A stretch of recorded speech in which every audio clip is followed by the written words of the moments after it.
اللہ وبرکاتہ۔ الحمد للہ رب العالمین والعاقبۃ للمتقین والصلاۃ والسلام علی اشرف الانبیاء والمرسلین وعلی آلہ وصحبہ اجمعین ومن تبعہم بإحسان الی یوم الدین، اما بعد فاعوذ باللہ من الشیطان الرجیم۔ والذین آمنوا باللہ ورسلہ اولئک هم الصدیقون والشہداء عند ربہم لہم اجرہم ونورہم۔ آج کی اصول ثلاثہ کی یہ کلاس، جس میں ایمان کا چوتھا رکن الایمان بالرسل، اس کے تعلق سے آپ کے سامنے گفتگو کی جائے گی۔ رب العالمین ہم اور آپ کی حاضری کو قبول فرمائے، اور ایسے ہی ہمارے جتنے بھی سامعین اور ناظرین ہیں انہیں علم دین سے مزید رابطہ مستحکم کرنے کی سعادت نصیب فرمائے۔ اللہم انفعنا ورفعنا بالقرآن العظیم وعلمنا ما ينفعنا وزدنا علما ولا تكلنا إلى أنفسنا طرفة عين وأصلح لنا شأننا كله لا إله إلا أنت۔ سورہ حدید کی ایک آیت کریمہ 19 نمبر کی تلاوت کی گئی۔ یہ بھی دلیل ہے کہ جیسے اللہ پہ ایمان لانا ضروری ہے، ویسے ہی اللہ کے رسولوں پر ایمان لانا ضروری ہے۔ لا يصح ایمان عبد حتی یتحقق ایمانہ بالرسل۔ کسی بھی بندے کا ایمان قبول نہیں ہے جب تک کہ وہ اللہ کے رسولوں پر جیسے ایمان لانا چاہیے ویسے ایمان نہیں لاتا ہے۔ سورہ حدید میں یہی بیان کیا گیا، فآمنوا باللہ ورسلہ اولئک هم الصدیقون، یا والذین آمنوا باللہ ورسلہ، جو لوگ اللہ کے ساتھ ایمان لانے کے رسولوں پر بھی ایمان لاتے ہیں، یہی لوگ ہیں جن کو صدیق کہا گیا ہے۔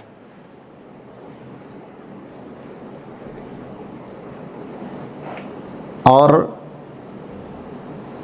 شہید کہہ لیں یا ایسے ہی شاہد کہہ لیں، والشہداء اولئک هم الصدیقون والشہداء عند ربہم لہم اجرہم ونورہم۔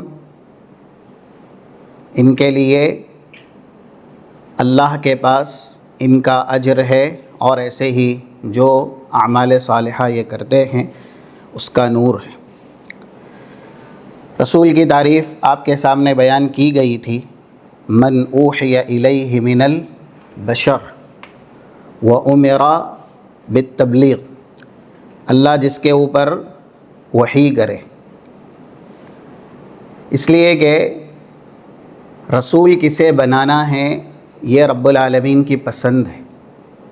ایسا نہیں ہے کہ کوئی شخص اپنی عبادت کے ذریعے، زہد و ورع کے ذریعے یا اپنی خواہش کے مطابق نبی اور رسول بن سکتا۔ اللہ جس کو رسول بنائے گا، جسے چنے گا، وہی رسول ہو سکتا ہے۔ اور اب رسالت کا خاتمہ ہو چکا ہے، آخری نبی اور آخری رسول ہم اور آپ کے رہنما محمد الرسول اللہ صلی اللہ علیہ وسلم آ چکے ہیں۔ نبی اور رسول میں فرق جو بتایا گیا تھا، اس میں ایک قول کے مطابق نبی کو تبلیغ کا حکم نہیں دیا جاتا، وحی تو ہوتی ہے، لیکن خاص کر کے جو مخالفین ہوتے ہیں سماج معاشرے کے، جھٹلانے والے، ان کی طرف تبلیغ کرنے کا حکم نبی کو نہیں دیا جاتا۔ یہ قول ہے کہ نبی وہ ہے قد اوحی الی ولم یؤمر بتبلیغہ، اور رسول جن پر اللہ وحی کرتا ہے اور تبلیغ کا انہیں حکم بھی دیتا ہے۔ مثلاً رسول کو خطاب کر کے اللہ نے قرآن میں کہا، 67 سورہ مائدہ کی آیت ہے، یا ایھا الرسول بلغ ما انزل الیک من ربک۔ اور دوسرا نمایاں بڑا فرق وہ یہ ہے، لم ینزل الکتاب علی نبی، نبی پر کوئی مستقل کتاب نازل نہیں ہوتی۔ وَإِنَّمَا أُنزِلَ الْكِتَابُ عَلَى الرُّسُلِ، بلکہ کتاب جن کو دی جاتی ہے وہ کون ہوتے ہیں؟ رسول ہوتے ہیں۔ حضرت موسیٰ بنی اسرائیل کے سب سے بڑے نبی اور سب سے بڑے رسول ہیں۔ بنی اسرائیل میں ان کے بعد بہت سے نبی آئے، یا اس سے بھی پہلے مثال لیں تو حضرت ابراہیم۔ حضرت ابراہیم یہ رسول ہیں، ان کی ذریت میں اللہ نے ان کی موجودگی میں اور ان کے بعد نبیوں کا سلسلہ جاری کیا۔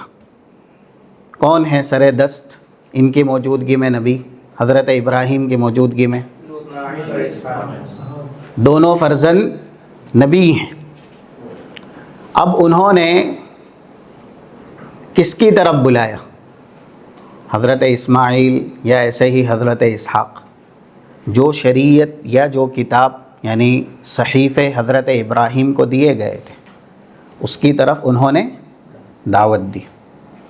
بنی اسرائیل میں ہی آتے ہیں، چاہے آپ حضرت زکریا لیں، حضرت یحییٰ لیں، یا اسی طریقے سے سلیمان ہیں، داؤد ہیں۔ یہ سلسلہ ہے بنی اسرائیل میں نبیوں کا۔ تو قرآن میں اللہ نے ایک جگہ واضح کیا، 44 سورہ مائدہ کی آیت ہے، اِنَّا أَنزَلْنَا التَّوْرَاةَ فِيهَا هُدًى وَنُورٌ يَحْكُمُ بِهَا النَّبِيُّونَ الَّذِينَ أَسْلَمُوا۔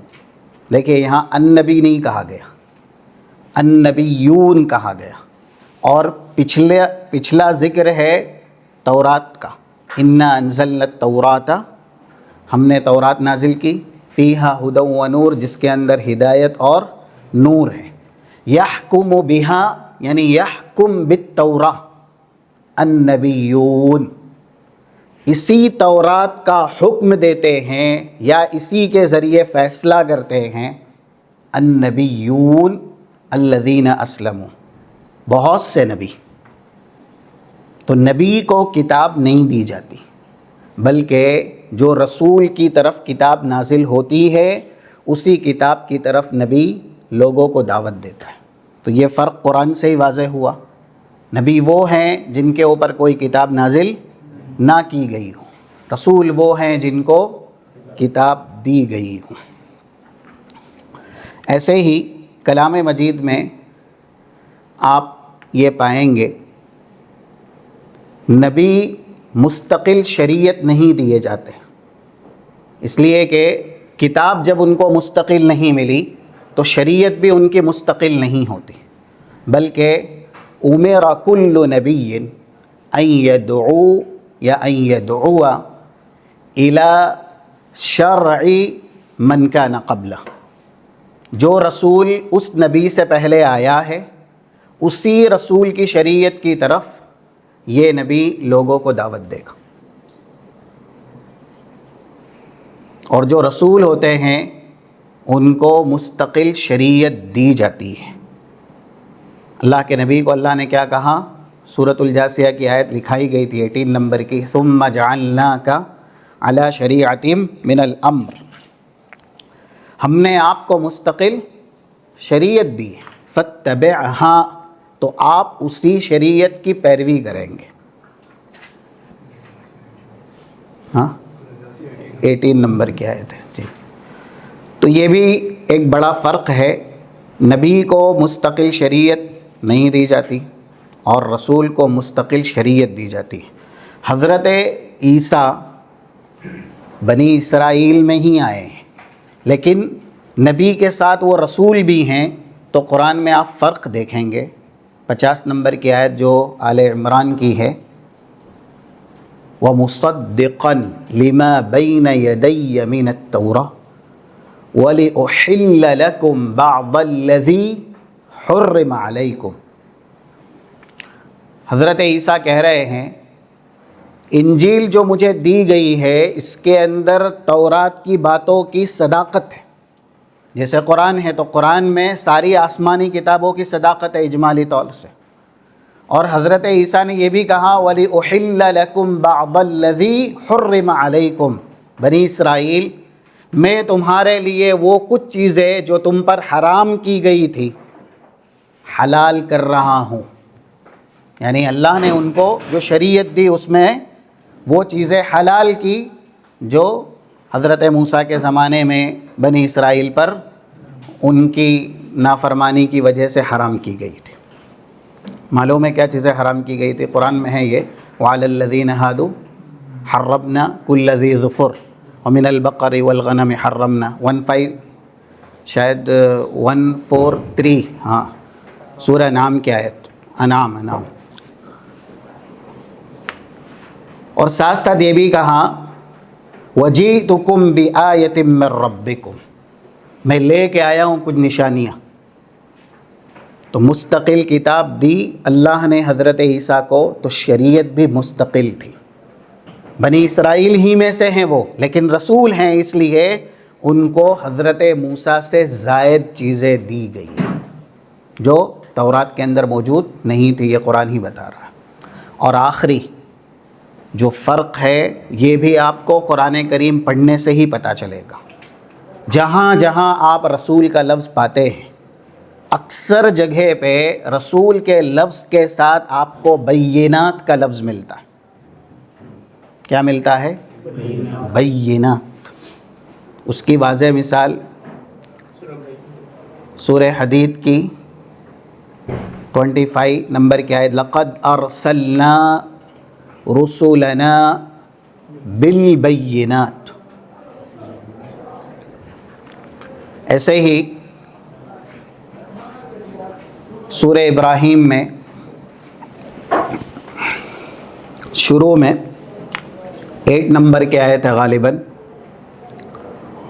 وَجَاءَتْهُمْ رُسُلُهُمْ بِالْبَيِّنَاتِ أَلَمْ يَأْتِكُمْ نَبَأُ الَّذِينَ مِنْ قَبْلِكُمْ قَوْمُ نُوحٍ وَعَادٍ وَثَمُودَ وَالَّذِينَ مِنْ بَعْدِهِمْ لَا يَعْلَمُهُمْ إِلَّا اللَّهُ جَاءَتْهُمْ رُسُلُهُمْ بِالْبَيِّنَاتِ۔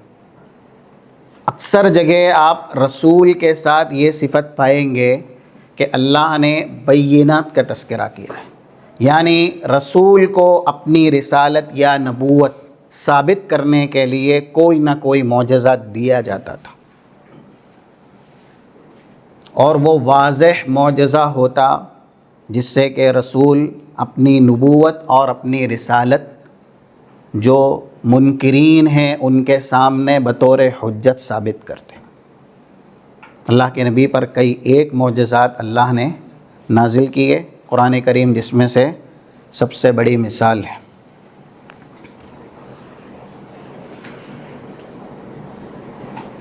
سکس نمبر کی اور ایک آیت سورہ تغابن کی ذَلِكَ بِأَنَّهُ كَانَتْ تَأْتِيهِمْ رُسُلُهُمْ بِالْبَيِّنَاتِ، یہاں پر بھی رسول کا لفظ ہے، رسول کا، اور اللہ نے بینات کا تذکرہ کیا۔ اولم تأتیکم رسلکم بالبینات قالوا بلا، سورہ غافر کی آیت نمبر 50۔ تو یہ 4 فرق ہے، ذہن نشی رکھیں اس کو۔ اور رسولوں پر ایمان لانے میں سب سے پہلا ضابطہ کہیں یا ایسے ہی ان پر ایمان لانا یہ ہے نؤمن ان رسالتہم حق من اللہ، ان کی رسالت اللہ کی طرف سے برحق ہے۔ فمن کفر بواحد منہم کفر الجمیع،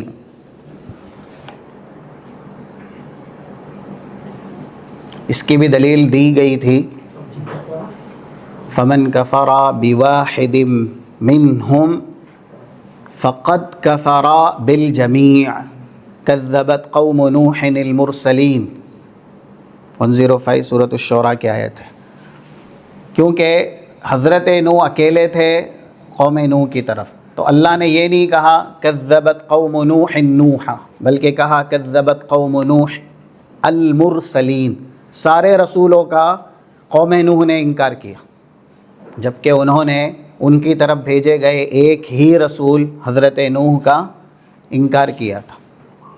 تو قاعدہ یہی ہے کہ جو ایک رسول کا انکار کرے وہ دوسرے رسول کو مانے تو بھی اللہ کے یہاں سارے رسولوں کا منکر ہوگا۔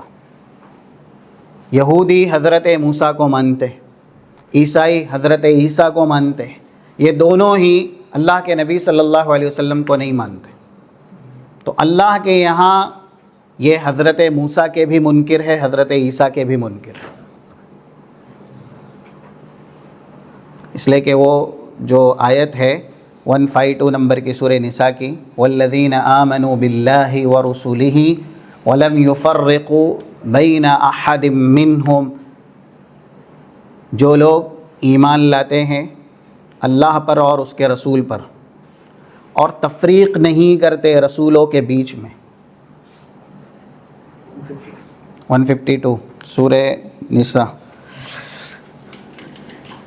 بقرہ کی، سورۃ البقرہ کی آخری آیت ہے، یہ بھی بیان کی گئی تھی، آمن الرسول بما انزل الیہ من ربہ والمؤمنون، 285 اخیر سے ایک آیت پہلے، کل آمن باللہ وملائکتہ وکتبہ ورسلہ لا نفرق بین احد من رسلہ، رسولوں کے بیچ میں ہم فرق نہیں کرتے، موسیٰ کو مانا حضرت عیسیٰ کو نہیں مانا، بہت سے یہودی حضرت عیسیٰ کو نہیں مانتے، یا پھر اللہ کے نبی صلی اللہ علیہ وسلم کو نہیں مانتے۔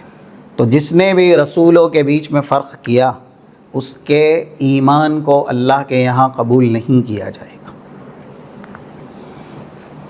تو یہ پہلا رسولوں پر ایمان لانے کا حق ہے یا ضابطہ ہے کہ ہمیں سارے رسولوں کی رسالت پر ایمان رکھنا ہوگا جن جن کو اللہ نے رسول بنایا ہے۔ اور دوسرا یہ ہے نؤمن بما اخبر اللہ من تفصیلہ تفصیلا، جن رسولوں کی اللہ نے کلام مجید کے اندر تفصیل بیان کی ہے، ہمیں ان رسول کی رسالت پر واقعات کے ساتھ تفصیل کے ساتھ ایمان لانا ہے۔ حضرت نوح پہلے رسول ہیں، ان کا واقعہ بیان ہوا سورہ ہود کے اندر، جس میں 43، 44، 45 4-5 آیتیں ہیں۔ یا بنی ارکب معنا ولا تکن مع الکافرین قال سآوی الی جبل یعصمنی من الماء، ان کا بیٹا انہی کے سامنے غرق ہوا اور اپنے بیٹے کو وہ کہتے رہے کہ کشتی میں سوار ہو جا، بچ جائے گا، لیکن وہ کشتی میں سوار نہیں ہوا۔ تو یہ واقعہ ہے، اللہ نے حضرت نوح کا بیان کیا ہے۔ تو ہمیں حضرت نوح کی رسالت پر ایمان لانے کے ساتھ ساتھ اس بات پر ایمان لانا ہے کہ ان کا فرزند، حقیقی فرزند جو ایمان نہیں لایا تو وہ اللہ کی رحمت سے دور ہوا۔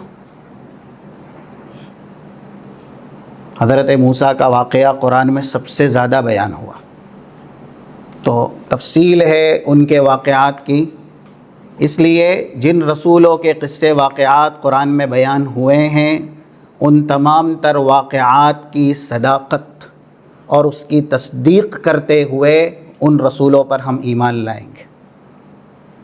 اس کو ایمان بالتفصیل کہتے ہیں، نؤمن بقدر التفصیل ما اخبر اللہ سبحانہ وتعالی من رسلہ، اپنے رسولوں میں سے جن کے واقعات اور قصے کو اللہ نے بیان کیا ہے ان پر ایمان ہم تفصیل سے لائیں گے، نام تک بھی بتائے گئے۔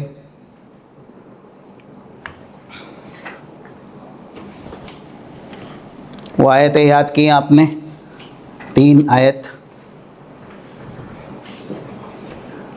83، 84 اور 85۔ سورہ نام کے یاد کرنی چاہیے. یہاں پر تقریباً 18 نبی اور رسول ہیں جن کا نام بیان کیا گیا. یہ زیادہ تر حضرت ابراہیم کے اولاد میں سے، اور اس سے پہلے کے جو نبی یا رسول جن کا نام قرآن میں ہے، سب سے پہلے کون ہیں؟ نبی حضرت آدم، تو نام ان کا ہے نا. ایسے ہی ان کے بعد جن کا نام جیسے لیا گیا حضرت شعیب یا حضرت ادریس، پھر آگے آگے حضرت ہود، حضرت صالح، حضرت نوح کا تذکرہ ہوا نا؟ نہیں ہوا. حضرت نوح. تو یہاں پر 18 ہیں، اس کے علاوہ 7 ہیں. تو یہ جتنے بھی ہیں سورہ نعام میں 3 آیت میں، یہ سب حضرت ابراہیم کی نسل میں سے. اللہ نے ان کا تذکرہ کیا تو ایک ہی جگہ ان کو اکٹھا کیا. اس سے بڑھ کر کے انسان کی فضیلت کیا ہوگی کہ حکومت ہو یا نبوت ہو، اللہ نے ان کے بعد ان کی اولاد میں ہی تا قیامت جاری رکھی. یہ بھی ایک شرف ہے اور بڑا مقام ہے حضرت ابراہیم کا. غالباً 54 نمبر کی آیت ہے سورہ نساء کی، فَقَدْ آتَيْنَا آلَ إِبْرَاهِيمَ الْكِتَابَ وَالْحِكْمَةَ وَآتَيْنَاهُمْ مُلْكًا عَظِيمًا. جب کتاب اور حکمت ایک ساتھ آئے تو بہت سے ائمہ ہیں جنہوں نے کہا ہے قرآن میں کتاب سے مراد اللہ کی کتاب قرآن، اور حکمت سے مراد اللہ کے نبی صلی اللہ علیہ وسلم کی احادیث، قرآن کا بیان. جیسا کہ جب اہل بیت کا تذکرہ قرآن میں اللہ نے کیا، 34 جو آیت ہے سورہ احزاب کی، وَاذْكُرْنَ مَا يُتْلَى فِي بُيُوتِكُنَّ مِنْ آيَاتِ اللَّهِ وَالْحِكْمَةِ.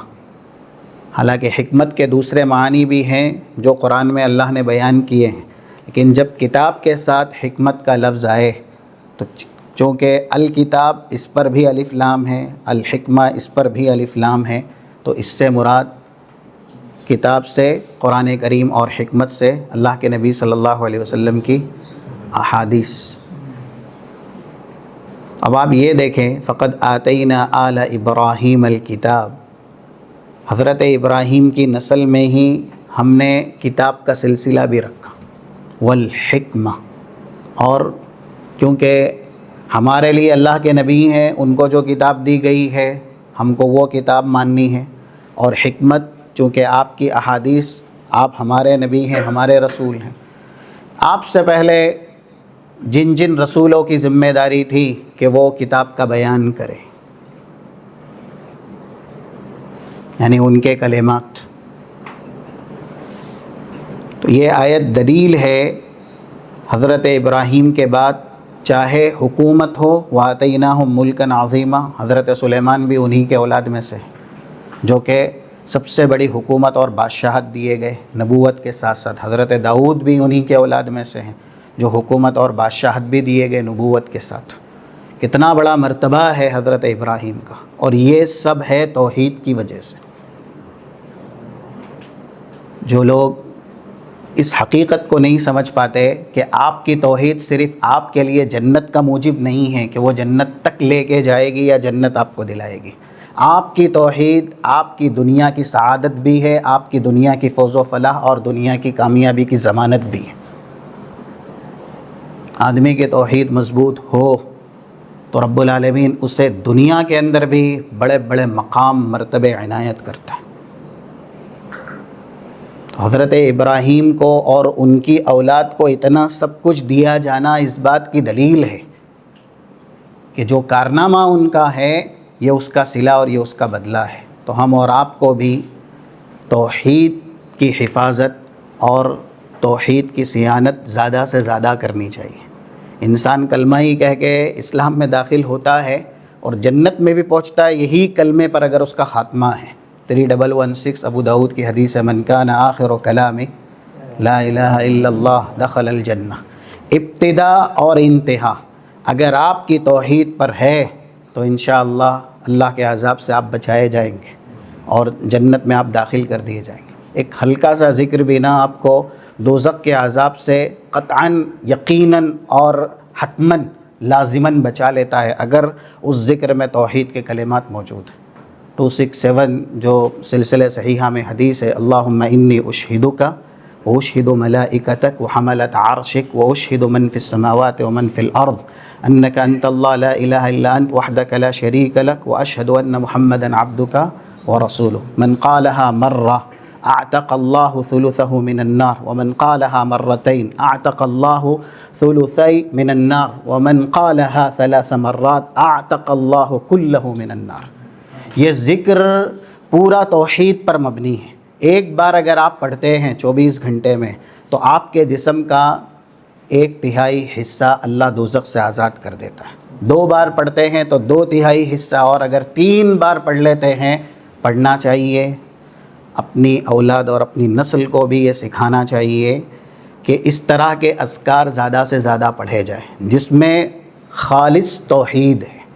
267 سلسلہ صحیحہ کے اندر موجود ہے۔ 3 بار پڑھے اگر کوئی شخص یہ ذکر، یہ برکت ہے توحید کی، اللہ اس کے پورے وجود کو دوزخ سے آزاد کر دے گا۔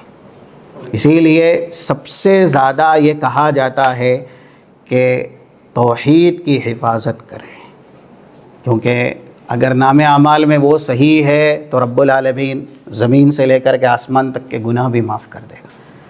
لیکن اب لوگوں کے تفکرات اور ان کے جو بھی نظریات ہیں نا، ہم اور آپ کے اندر بھی سرایت کر گئے۔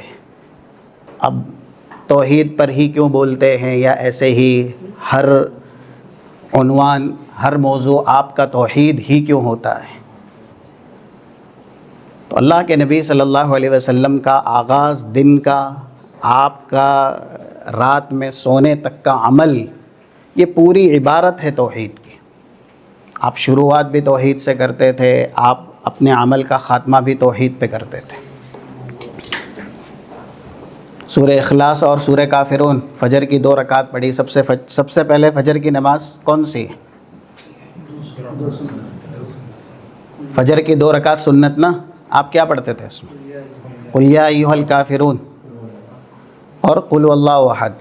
یہ حدیث ہے 3504 نمبر کی جامع ترمذی کی، جس نے سونے سے پہلے سورۃ الکافرون ایک بار پڑھی فإنها بریء من الشرک، وہ شرک سے بری ہے، اور اس حالت میں اگر انتقال کرے گا تو رب العالمین اس کو جنت عنایت کرے گا۔ اور سورہ اخلاص یہ اللہ کے نبی صلی اللہ علیہ وسلم پڑھتے تھے فجر کی سب سے پہلی نماز میں، جو فجر کی نماز سے پہلے کی سنت ہے۔ سورہ اخلاص اللہ کا نسب نامہ ہے، اسی لیے قرآن کریم کی سب سے چھوٹی صورت ہے، لیکن اس کی فضیلت شاید کسی بھی صورت کی نہ ہو، اتنی زیادہ ہے۔ یہ تو ہم نے سنی ہے 811 صحیح مسلم میں، ایعجز احدکم ان یقرأ ثلث القرآن فی کل لیلہ، کیا 1/3 قرآن تم میں کا ہر کوئی رات میں پڑھتا ہے، یا پڑھنے سے وہ اپنے آپ کو عاجز سمجھتا ہے؟ تو صحابہ نے کہا وَكَيْفَ أَحَدُنَا يَقْرَأُ ثُلُثَ الْقُرْآنِ فِي كُلِّ لَيْلَةٍ، ہم کیسے پڑھ سکتے ہیں؟ اس لیے کہ انہوں نے یہ طریقہ سیکھا تھا، 10 آیات اللہ کے نبی سے سیکھنا، آہستہ آہستہ ترتیل سے پڑھنا، معانی اور وہ سب چیزیں سمجھنا، عمل کرنا۔ تو پوری رات میں 1/3 قرآن کون پڑھ سکتا ہے؟ رسول اللہ نے کہا انہا لتعدل ثلث القرآن قل هو اللہ احد۔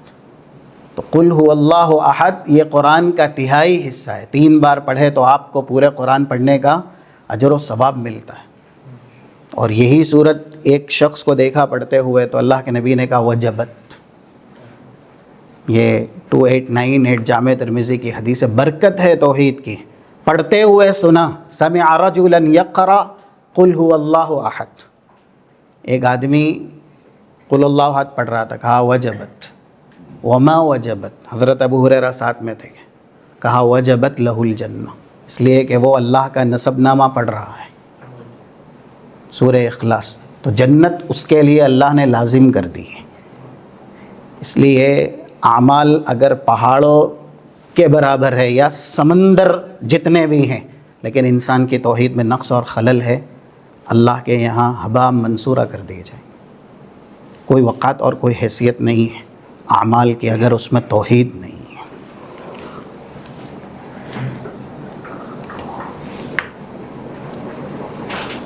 کہاں تھے ہم؟ جی ہاں، حضرت ابراہیم، وہ ایک ہی جگہ پہ سارے نبیوں کا نام یا 18 نبیوں کا جو نام لیا گیا ہے وہ سب ان کی آل ہے، ان کی اولاد ہے، ان کی ذریت ہے۔ بہت بڑا مرتبہ ہے۔ خود رسول اللہ حضرت ابراہیم کے اولاد میں سے۔ آپ نے کہا میرے والد، باقاعدہ اپنے بیٹے کا نام اسی پسند پہ رکھا تھا، ابراہیم۔ یہ صحیح مسلم وغیرہ کی حدیث میں، اور کیونکہ دعائیں تھیں ان کی جو اللہ نے کئی ہزار سال کے بعد قبول کی کعبہ بنا کر کے، اس لیے رسول اللہ صلی اللہ علیہ وسلم 2369 جو حدیث صحیح مسلم کی ہے، کسی نے کہا یا خیر البریہ، مخلوق کے سب سے بہترین انسان آپ ہیں، بے شک، تو کہا ذاک ابراہیم، میں نہیں، وہ ابراہیم علیہ السلام ہے، کہ ان کی دعا ہے تو ہی تو میں آیا۔ ربنا وبعث فیہم رسولا من انفسہم یتلو علیہم آیاتک، دعا کی کب قبول ہوئی؟ تقریباً 2500 سال۔ کرنی چاہیے نسلوں کے لیے دعائیں۔ تو یہ فائدہ ہے جن کی توحید مضبوط ہوتی ہے، ان کا نبوت اور حکومت دونوں ہی اللہ نے دے دی۔ تو جن کا نام لیا گیا ہے، چاہے نبی ہوں چاہے رسول ہو، ہم ان کی نبوت اور ان کی رسالت پر نام کے ساتھ واقعہ بیان کیا گیا ہے، تفصیلات بیان کی گئی ہیں، تو واقعہ اور تفصیل کے ساتھ ایمان لائیں گے۔ یہ اللہ نے کہا ہے 163 یا اس کے بعد سورہ نساء کی آیت ہے، وَرُسُلًا قَدْ قَصَصْنَاهُمْ عَلَيْكَ مِن قَبْلُ وَرُسُلًا لَمْ نَقْصُصْهُمْ عَلَيْكَ، کچھ رسولوں کے ہم نے قصے بیان کیے اور کچھ کے قصے ہم نے بیان نہیں کیے۔ سب سے بڑا قصہ قرآن کریم کا کون سا ہے؟ حضرت یوسف علیہ السلام۔ اس قصے کو بھی آپ پڑھیں، اس لیے کہ یہ کہا گیا تھا کہ انبیاء کے نام کی جو صورتیں ہیں نا، ان صورتوں میں بہت سی ہدایات ہے ہم اور آپ کے لیے، اور خاص کر کے ان کی دعائیں اللہ نے بیان کی۔ حضرت یوسف کے نام کی صورت قرآن کریم کی ایک صورت ہے جس میں شروع سے لے کر کے اخیر تک انہی کا قصہ ہے، اور ان کی 2 دعا اللہ نے نقل کی۔ قال رب السجن احب الی مما یدعوننی الیہ، اور دوسری والی یہ بہت جامع دعا ہے، کون سی ہے؟ 101 والی، رب قد آتیتنی من الملک وعلمتنی من تعویل الاحادیث فاطر السماوات والارض۔ جیسے سورہ ابراہیم میں دعا ہے ویسے ہی سورہ یوسف میں بھی ہے۔ تو انسان اس طرح کے واقعات پڑھے اور اس کے بعد پھر ایمان کے اندر استقامت پیدا کرے، جیسے انبیاء رسول کے ایمان میں تھی۔ تو ان کا بھی واقعہ بیان ہوا ہے، تو ہمیں ان کے اوپر ایمان، ان کے پورے قصے کی تفصیل کے ساتھ لانا ہے۔ اور تیسرا جو تقاضا ہے رسولوں پر ایمان لانے کا، وہ یہ ہے التصدیق بما صح عنہم من اخبارہم، جو خبریں رسولوں نے دی ہیں ہمیں اس کی تصدیق کرنی ہے۔ صح عنہم من اخبارہم، ان کی دی گئی خبریں۔ اب مثال لیتے ہیں ہمارے نبی، ہمارے رسول کی، جنہوں نے بہت سی ایسی خبریں بیان کی ہیں شاید انسانی عقل اس کو تسلیم نہ کر سکے، لیکن جب آپ محمد الرسول اللہ کا کلمہ پڑھتے ہیں تو اسی کلمے میں یہ عہد و پیمان ہیں کہ آپ اس کلمے کے سچے اللہ کے یہاں تسلیم کب کیے جائیں گے؟ ابھی کسی سے پوچھا جائے محمد الرسول اللہ کا مفہوم کیا ہے؟ 4 مفہوم ہے اس کا، ہم شروع میں ہی اس کو پڑھ چکے ہیں۔ تصدیقہ فیما اخبر، رسول جو بھی خبر دے اس کی آپ کو تصدیق کرنی ہے اگر وہ واقعی رسول سے ثابت خبر ہے۔ طاعتہ فیما امر، رسول جو حکم دے آپ کو اس کی اطاعت کرنی ہے۔ ترکہ عما نہاہ عنہ وزجر، رسول جس سے منع کرے آپ کو اسے چھوڑنا ہے۔ اور یہ چوتھا جو کہ بہت زیادہ ہم اور آپ کے لیے ضروری ہے، سارے اختلافات مسلمانوں کے بیچ اسی وجہ سے ہی ہیں۔ اگر یہ صحیح ہو گیا نا تو بدعات اور خرافات کا جنازہ نکل جائے گا۔ وَلَا يُعْبَدُ اللَّهُ إِلَّا بِمَا شَرَعَ، رسول جسے کہیں یہ شریعت ہے، یا پھر اللہ کے نبی نے جو دین سکھایا ہے، آپ کا طریقہ ہے، اس طریقے پر آپ دین کو کریں یا دین پر چلیں۔ جیسے لا الہ الا اللہ، اللہ کے علاوہ کسی کی عبادت جائز نہیں، تو محمد الرسول اللہ، رسول اللہ کے علاوہ کسی کا منہج اور کسی کا طریقہ درست نہیں۔ ہم جب صحابہ اکرام کی بات کرتے ہیں، سلف صالحین کا منہج، تو یہ کون سا منہج ہے؟ اللہ نے ان کو ملایا ہے کہ یہ حقیقی رسول کے منہج پہ ہیں۔ 115 نمبر کی جو آیت ہے سورہ نساء کے، وَمَن يُشَاقِقِ الرَّسُولَ مِن بَعْدِ مَا تَبَيَّنَ لَهُ الْهُدَى، بات یہیں تک ختم ہو جانی تھی کہ جو رسول کی نافرمانی کرے ہدایت واضح ہو جانے کے بعد، یہ کیوں کہا گیا؟ وَيَتَّبِعْ غَيْرَ سَبِيلِ الْمُؤْمِنِينَ، مومنین کا جو راستہ ہے اس راستے کو چھوڑ دے۔ یعنی یہاں پر المومنین صحابہ اکرام ہیں، اور رسول اللہ صلی اللہ علیہ وسلم کا بتلایا ہوا راستہ عین صحابہ اکرام کا راستہ ہے۔ انہوں نے وہ سارا کر کے دکھایا ہے جو رسول اللہ صلی اللہ علیہ وسلم نے ان کو سکھایا اور ان کو بتایا۔ اس لیے اگر وَلَا يُعْبَدُ اللَّهُ إِلَّا بِمَا شَرَعَ، اللہ کی عبادت رسول اللہ کے منہج پہ اور آپ کے طریقے پہ کی جائے، آپ کے اسوے کے مطابق کی جائے، تو بدعات اپنا دم خود توڑ دیں گی۔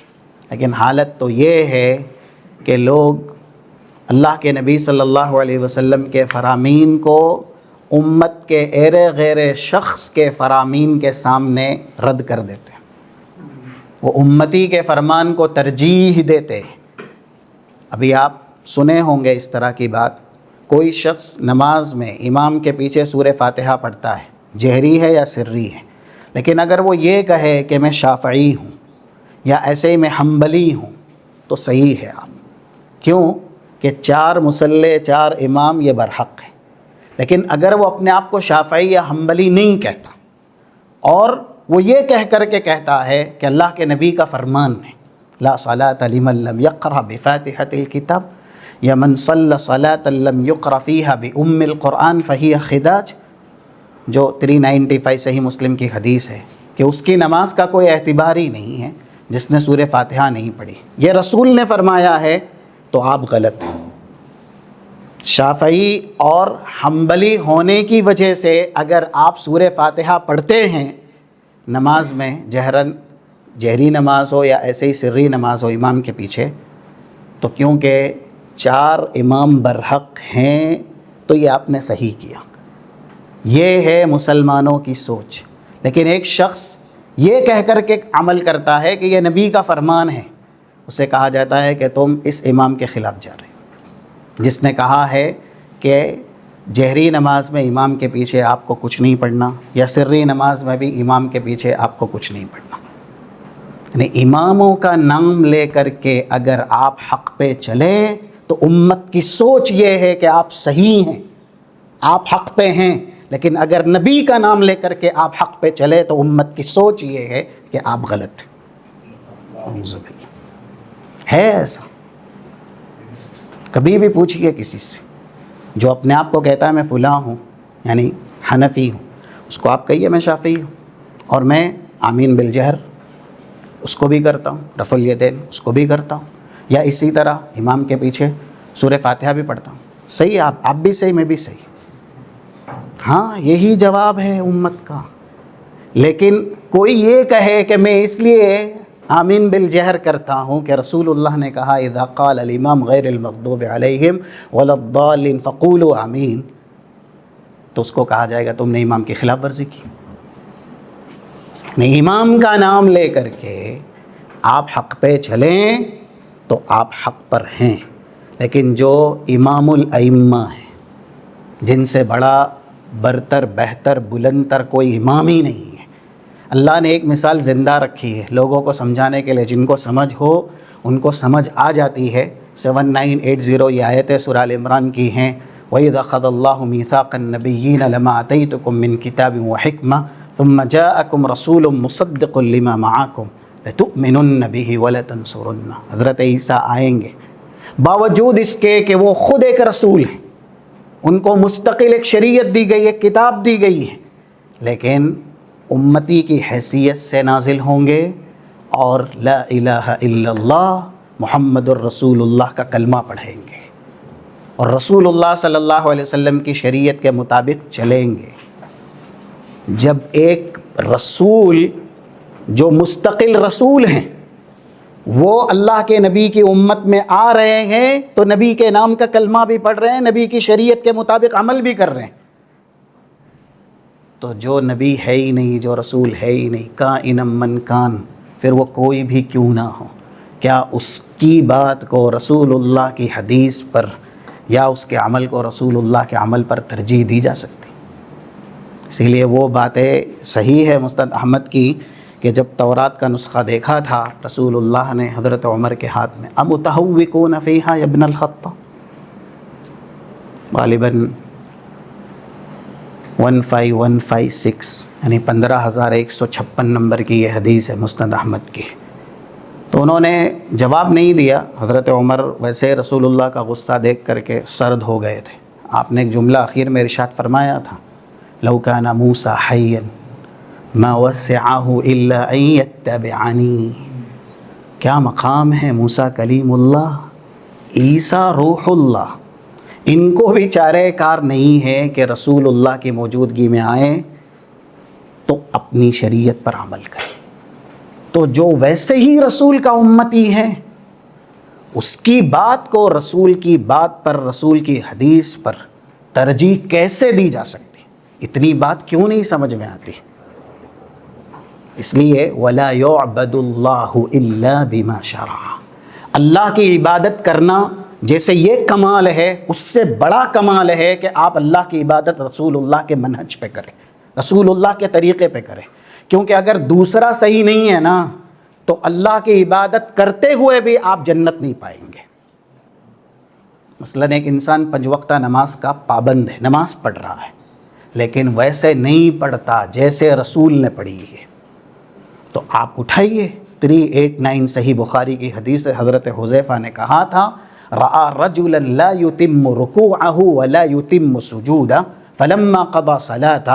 جس نے رکوع صحیح نہیں کیا، سجدہ صحیح نہیں کیا، جب نماز پڑھ چکا تو اس سے کہا لا صلیت یا ما صلیت، تو نے نماز نہیں پڑھی.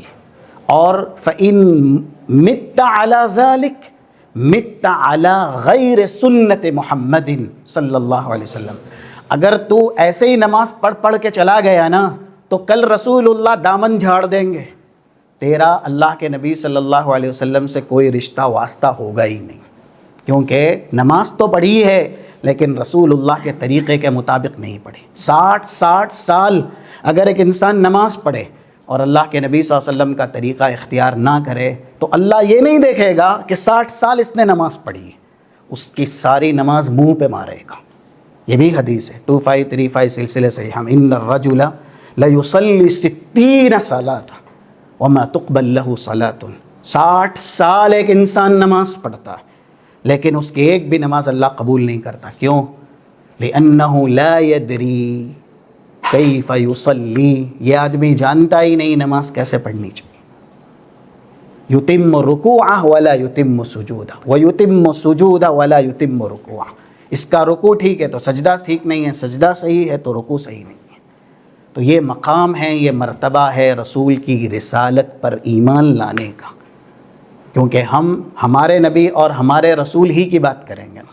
قرآن میں اللہ نے صداقت کے ساتھ اس کو ہی بیان کیا. ابھی ہم نے کہا صدیق ہے وہ شخص جو اللہ پر اور اس کے رسول پر ایمان لاتے ہیں. والذین آمنوا باللہ ورسلہ اولئک ھم الصدیقون. ایک جگہ سورہ حجرات میں 14 نمبر کی آیت ہے، وہاں پر بھی یہ لفظ استعمال کیا گیا، وَإِن تُطِيعُوا اللَّهَ وَالرَّسُولَ لَا يَلِتْكُم مِّنْ أَعْمَالِكُمْ شَيْئًا. تم اللہ کی اور اس کے رسول کی اطاعت کرو، تمہاری نیکیوں میں سے اللہ کچھ کم نہیں کرے گا. لیکن اللہ کی مانی اور رسول کی نہیں مانی تو اللہ پوری نیکیاں ہی مٹا دے گا. اس لیے یہ آخری باتیں ہیں. تقریباً 5 یا 6 صفات ہیں قرآن میں جو اللہ نے رسول اللہ صلی اللہ علیہ وسلم کی صفات کے ساتھ متصل کی ہیں.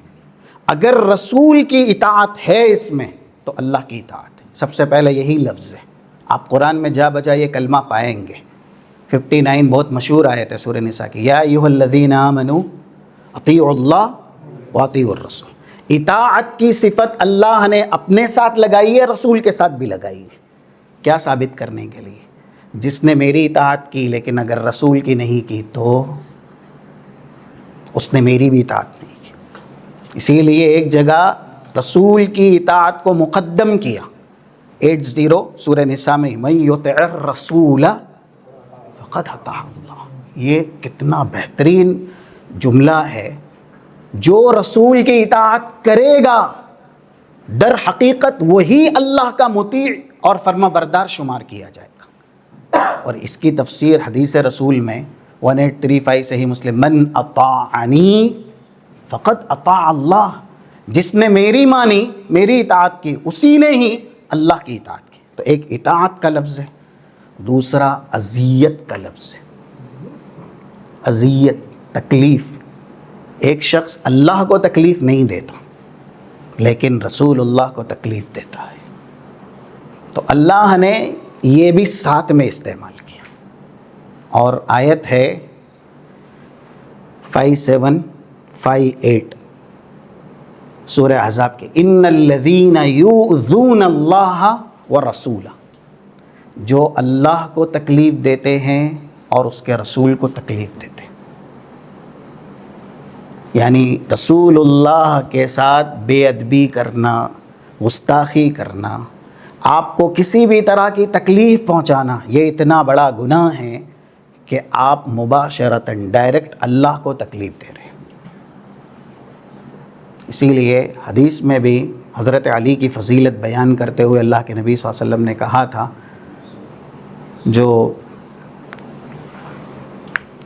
غالباً سلسلہ صحیحہ میں ہیں 2578 نمبر، من آذا علی فقد آذانی. جس نے حضرت علی کو تکلیف دی، ایک ایسا موقع تھا جس میں حضرت علی کو سنایا گیا تھا اور ان کو تکلیف دی گئی تھی. رسول اللہ صلی اللہ علیہ وسلم نے ان لوگوں سے ہی کہا جو حضرت علی کی تکلیف کا باعث تھے. یعنی زبان چلی تھی ان کی اور حضرت علی کو بہت تکلیف ہوئی تھی. تو جس نے ان کو تکلیف دی اس نے براہ راست مجھے تکلیف دی. ومن آذانی فقد آذى اللہ. اور جس نے مجھے تکلیف پہنچائی اس نے اللہ کو تکلیف پہنچائی. تو یہ حدیث بھی بتلاتی ہے کہ رسول اللہ صلی اللہ علیہ وسلم کی تکلیف یہ صرف آپ کی ذات تک محدود نہیں ہے. اس لیے چھوٹی چھوٹی تکلیف پر اللہ نے ان لوگوں کے اعمال کو بھی برباد کرنے کی دھمکی دی ہے جن سے بڑا روئے زمین پہ نبیوں کے بعد کوئی مومن نہیں ہو سکتا. 4845 ابواب التفسیر صحیح بخاری میں، کاد الخیران ان یہلک. یہ 2 لفظ ہے، الخیران اور ان یہلک. خیران سے مراد ہے سب سے زیادہ خیر والے. کون ہے یہ؟ حضرت ابو بکر، حضرت عمر رضی اللہ عنہما. قریب ہے کہ یہ دونوں بھی ہلاک ہو جائیں. کیوں؟ صرف ان کی اپنی ذاتی آواز اللہ کے نبی صلی اللہ علیہ وسلم کی موجودگی میں بلند ہو گئی، اور وہ آیت قرآن کی جس کی تفسیر ہے یہ حدیث، یا ایھا الذین آمنوا لا ترفعوا اصواتکم فوق صوت النبی، سورہ حجرات کی دوسری ہے۔ سورہ حجرات مستقل آداب ہے، اس کے اندر اخلاق ہے، انسان کو کیسے رہنا ہے، اس کے آداب کیسے ہونے چاہیے۔ تو پہلے اللہ بتا رہا ہے کہ مخلوقات میں سے آپ کو ادب کس کا کرنا ہے، تو رسول اللہ صلی اللہ علیہ وسلم سے بڑھ کے کون ہے؟ ان کی موجودگی میں ان کی آواز پر اپنی آواز بلند کرے ایسا نہیں۔ رسول بیٹھے ہوئے ہیں، دو لوگ آپس میں باتیں کر رہے ہیں، جن کی مثال ہے حضرت ابوبکر، حضرت عمر، انہی کی آپسی آواز اونچی ہو گئی تو کہا گیا ان تحبط اعمالکم، تمہارے اعمال اللہ مٹا دے گا۔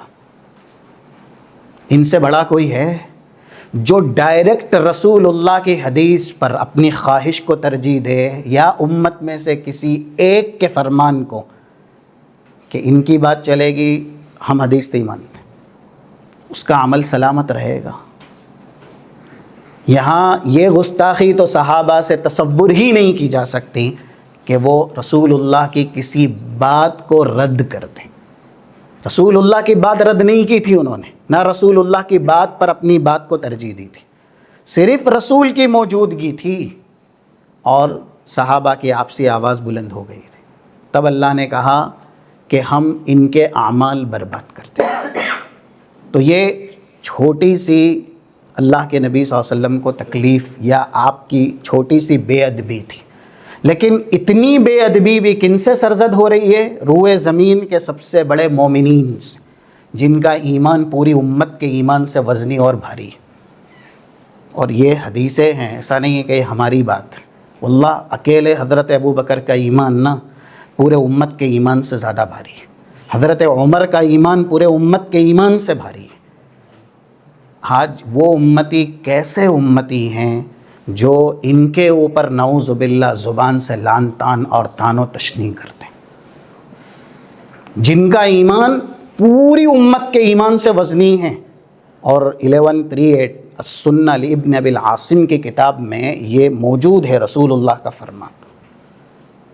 اور اللہ نے ان سے سرزد ہونے والی بے ادبی اتنی بڑی شمار کی کہ جب ان کو یہ دھمکی دی جا سکتی ہے تو ان سے بہتر اور ان سے بڑا کون ہو سکتا ہے؟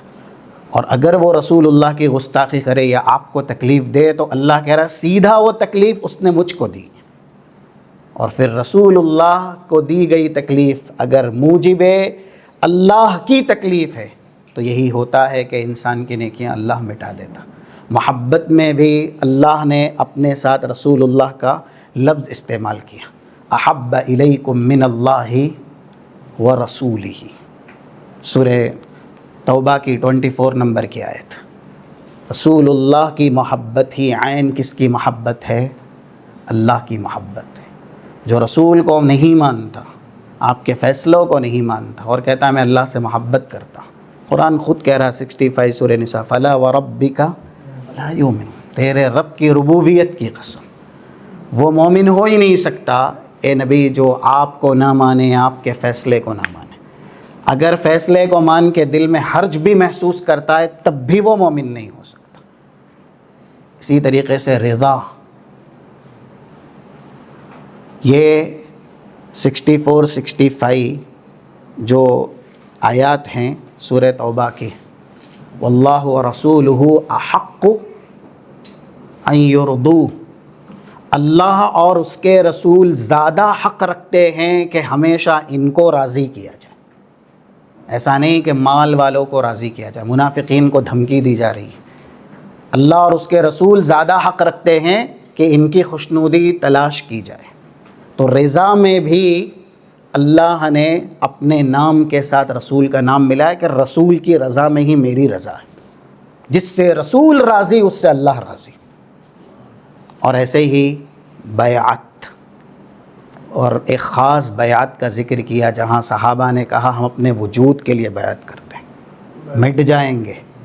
ہاں، جو صلح حدیبیہ کے موقع سے بیعۃ الرضوان، وہاں پر ان الذین یبایعون اللہ جو الفاظ ہیں، ان الذین یبایعونک انما یبایعون اللہ ورسولہ، وہاں اللہ نے اپنے ساتھ رسول کا نام لیا کہ جس نے رسول کی رسالت پر بیعت کی یا رسول کی بات کو تسلیم کیا، حقیقت میں اس کے بیعت پر اللہ کی بیعت کا ہاتھ ہے۔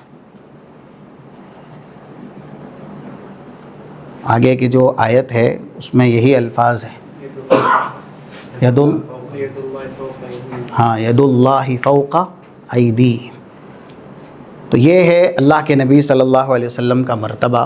اطاعت کے ساتھ ساتھ کچھ ایسی صفات ہیں جس میں اللہ نے اللہ کے نبی صلی اللہ علیہ وسلم کو اپنے نام کے ساتھ ملایا۔ عصیان معصیت میں بھی ملایا ہے کہ جو رسول کی نافرمانی کرے گا وہ عین اللہ کی نافرمانی شمار ہوگی۔ اسی لیے وہ حدیث کا دوسرا ٹکڑا بھی یہی ہے جو 1835 صحیح مسلم کا، ومن عصانی فقط عصى اللہ، جس نے میری نافرمانی کی اس نے اللہ کی نافرمانی کی۔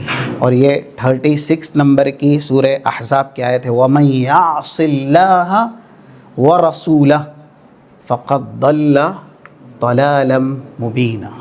کہیں کہیں تو ایسا بھی ہے کہ ضمیر بھی ایک ہی ہے، ہما نہیں ہے، یعنی یا ایھا الذین آمنوا استجیبوا للہ وللرسول اذا دعاکم لما یحییکم۔ قرآن میں ہے کچھ ایسی آیات جہاں پہ اللہ نے صرف واحد کی ضمیر استعمال کی ہے اور نام دو کا لیا ہے، اپنا اور رسول کا، یعنی ان کی اطاعت عین ایک ہی اطاعت ہے، اور ایسے ہی ان کی نافرمانی ایک ہی نافرمانی ہے۔ جو رسول کی نافرمانی کرے گا وہ اللہ کے یہاں نافرمان ویسا ہی شمار ہوگا کہ اس نے اللہ کی نافرمانی کی ہے۔ اسی لیے یہ چوتھا حق تھا جس کی تفصیل بیان کی گئی کہ جو رسول حکم دیں، جس امت کے بیچ رسول آئے ہیں، رسول کی مکمل اطاعت کرنا اور مکمل فرما برداری کرنا۔ آئندہ انشاءاللہ الایمان بالیوم الآخر آپ کے سامنے بیان کیا جائے گا۔ دوہرا دیا جائے 4۔ پہلا ہے رسالت پر ایمان لانا، یعنی رسالتہم حق من اللہ، ان کی رسالت اللہ کی طرف سے برحق ہے، کسی ایک کا انکار پورے رسول کا انکار ہے۔ فمن کفر بواحد منہم فقد کفر الجمیع۔ اور دوسرا تفصیل کے ساتھ ایمان لانا، نؤمن علی قدر التفصیل بما اخبر اللہ منہم، جن کے واقعات قصے بیان کیے گئے ہیں ان کی تمام تر تفصیل کے ساتھ آپ ان کی رسالت پر ایمان لائیں۔ اور ایسے ہی التصدیق بما صح عنہم من اخبارہم، جو خبریں رسولوں نے دی ہیں اپنی اپنی امتوں کو، ان کی من وعن تصدیق کرنا، عقل تسلیم کرے یا نہ کرے۔ دجال امت میں ہے اور عن قریب وہ نکلے گا، اس کے ساتھ یہ ہوگا یہ ہوگا یہ ہوگا، اگر وہ ثابت ہے، مستند ہے، جو کہ صحیح ہے، اس کی تصدیق کرنا۔ ہماری عقل نہیں مانتی تو ہماری عقل یہ بہت ناقص ہے، اور جو رسول اللہ کو اللہ نے علم دیا، شریعت دی ہے، وہ اللہ کا علم ہے، اس لیے ناقص عقل اللہ کے علم کے سامنے کوئی حیثیت نہیں رکھتی۔ وَلَا تَقْفُ مَا لَيْسَ لَكَ بِهِ علم، 36 سورہ اسراء کی آیت ہے۔ جس کا علم نہ ہو زبان بند کرو، اور جو علم کے ساتھ بیان کیا جا رہا ہے اس کو تسلیم کرو۔ پیمانہ ہماری عقل نہیں ہے، پیمانہ اللہ کی بات ہے۔ اور یہ چوتھا کہ رسول جو بھی حکم دیں اپنی امت کے لیے مکمل رسول کی اطاعت کرنا اور رسول کی فرما برداری کرنا۔ ہم نے رسول اللہ کا جو کلمہ پڑھا ہے، یہ کلمہ ہمارا صحیح تبھی ہوگا جب یہ 4 صفت اس کے اندر موجود ہوگی۔ پہلی، تصدیقہ فیما اخبر، طاعتہ فیما امر، وترکہ عما نہا عنہ وزجر، ولا يعبد اللہ الا بما شرع۔ اللہ ہمیں اللہ کے نبی صلی اللہ علیہ وسلم کی مکمل اطاعت فرما برداری کرنے اور جو حق رسالت ہے اسے سمجھنے اور اپنی زندگی میں نافذ کرنے کی توفیق سعادت نصیب فرمائے۔ اللہ ہمارے ایمان کو جو صحیح معنوں میں ایمان ہے ویسا بنائے، اور ان لوگوں میں ہمیں شامل فرمائے جن کے لیے یہ وعدے ہیں ان الذین آمنوا وعملوا الصالحات كانت لهم جنات الفردوس نزولا واجمعنا فی الجنہ کما جمعنا فی هذا المکان۔ ہمیں اللہ جنت الفردوس میں ویسے اکٹھا فرمائے جیسے ہم یہاں پہ اکٹھا ہیں۔ سبحانک اللہم وبحمدک اشہد ان لا الہ الا انت استغفرک واتوب الیک۔ السلام علیکم۔